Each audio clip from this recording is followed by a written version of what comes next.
नमस्कार। द देसी अड्डा पर आपका स्वागत है। मैं हूं राकेश तिवारी।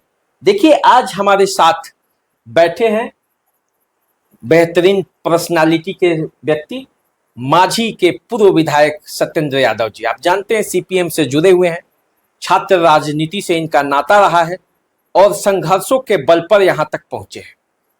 सत्येंद्र जी पिछला चुनाव लड़े थे मांझी से एज विधायक, लेकिन चुनाव हार गए।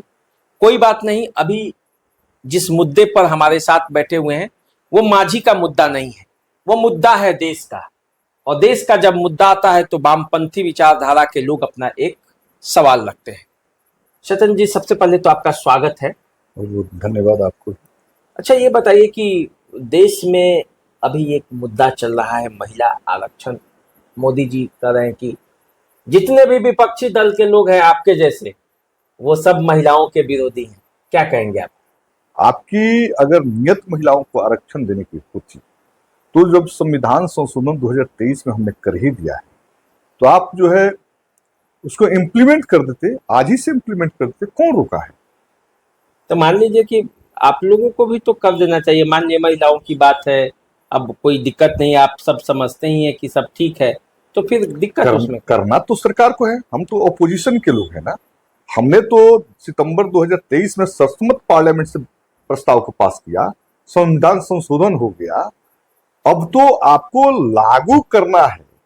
तो बिहार के चुनाव हुए, असम के चुनाव हुए, केरल के चुनाव हुए, बंगाल के चुनाव हो रहे हैं, पांडिचेरी के चुनाव हुए, कई चुनावे 2000 सितंबर के बाद से होते रहे, पार्लियामेंट के चुनाव हुआ। आपका इरादा महिलाओं को आरक्षण देने का नहीं है। तो क्या इरादा है मोदी जी का? उनका इरादा सिर्फ जो है महिलाओं के हितैषी बन के महिलाओं को वोट को कैश करना है। इस बार पूरे देश के लोगों ने देख लिया कि नरेंद्र मोदी महिला हितैषी की नौटंकी कर रहे हैं। महिलाओं को आरक्षण देना उनका मकसद नहीं है। लेकिन वो लोग तो कर रहे हैं और इसका लाभ तो चुनाव में उनको ले भी सकते हैं। यदि आप ही तो कह रहे हैं कि महिलाओं का चुनाव का लाभ उठाने के लिए, तो लाभ तो हो जाएगा। भारत की महिलाएं अच्छी तरह से समझने लगी है कि नरेंद्र मोदी जी महिला हितैषी कभी नहीं हो सकते।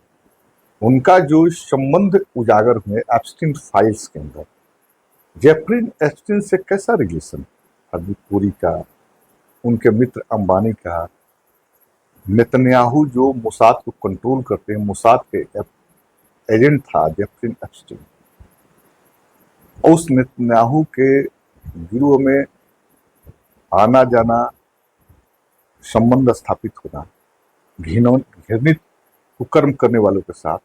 तो आपका एक चेहरा लोगों ने देखा, दूसरा चेहरा आपने राम रहीम के साथ, आसाराम बापू के साथ, उन्नाव कांड, अशोक खैरात जैसे जो है समाज के सबसे कुकृत करने वालों के साथ जो आपका रिलेशन स्थापित हुए हैं।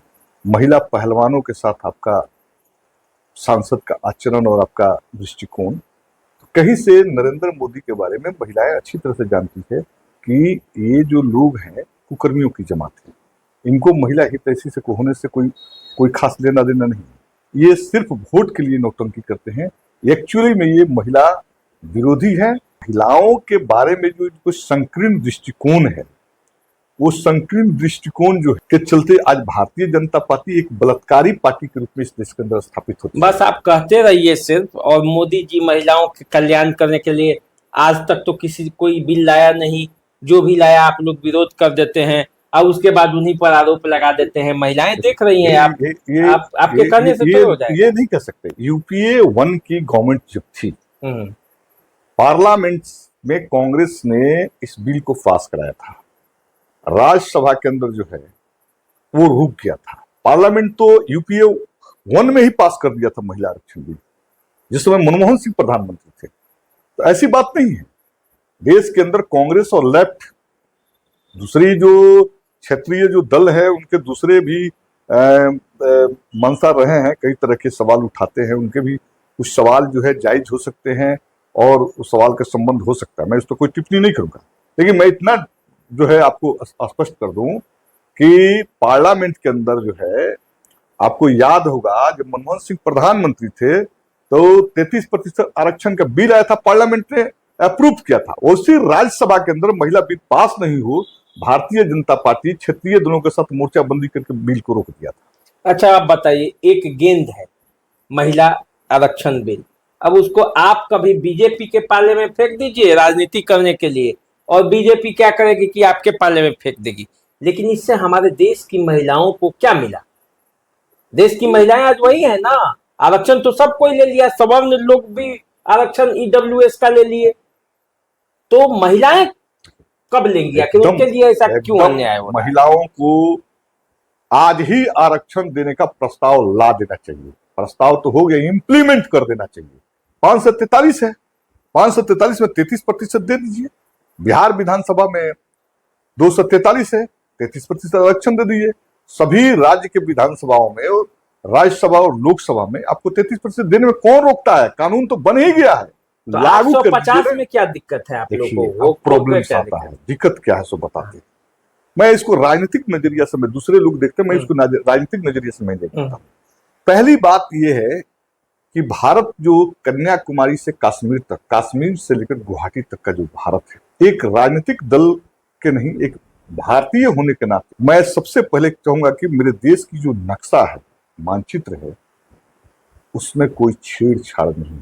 हमारे देश की सरकार अपने निजी राजनीतिक हितों को पूर्ति करने के लिए कभी कभी मानचित्र के साथ भी समझौता करती है। आप याद कीजिएगा, पंजाब के साथ ये छेड़छाड़ हुआ था। तो खालिस्तान, जो खालिस्तानी जो संगठन पैदा हुए थे, कालांतर में हमारे राजनेताओं की गलतियों के चलते जो है भिंडरावाला का जन्म हुआ। हमारी गलतियों के चलते उल्फा का जन्म हुआ था।